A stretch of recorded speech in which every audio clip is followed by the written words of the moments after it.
Kas sina oled kunagi mõelnud, et kõik, mis sa teed, sinu head ja halvad tegevused jäädvustavad kuhugi?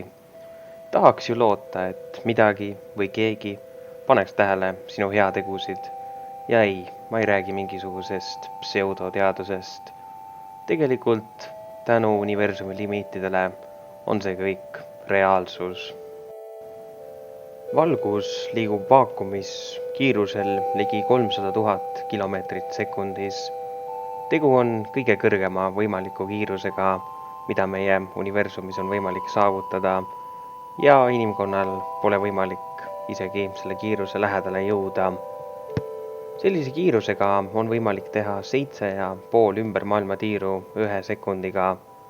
See võib tunduda väga kõrge kiirus, kuid kosmilistel distantsidel jääb see väga aeglaseks.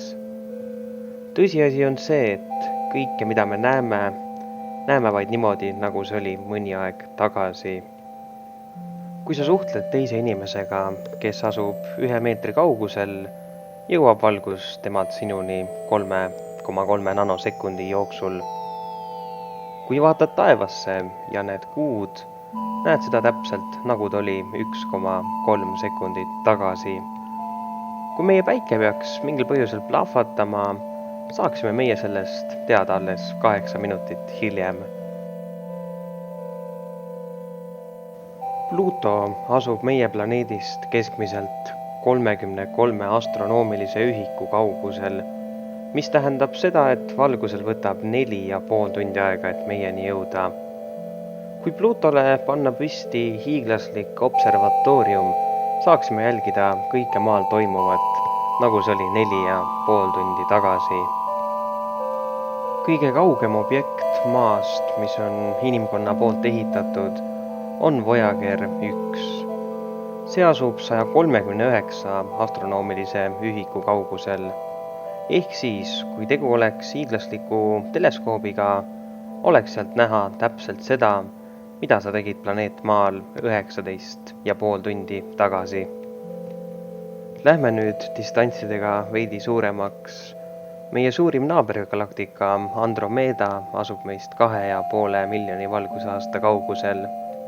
Selleks, et selliselt distantsilt Maal liikuvat elu detailselt näha, on meil vaja teleskoopi, mille diameeter on suurem kui 1,5 valgusaastat. Vaadates Maale näeksime ringi liikumas meie eelkäijaid, australopiteekuseid, ning neid kasutamas kõige varasemaid kivitööriistu. Hubble Deep Field on üks astronoomia ajaloo tähtsamaid pilte. Pilt on tehtud süvakosmosest, mis asub 10 miljardi valgusaasta kaugusel. Kui ühest sinna kanti kuuluvast galaktikast praegu maad vaadata, ei oleks seda näha.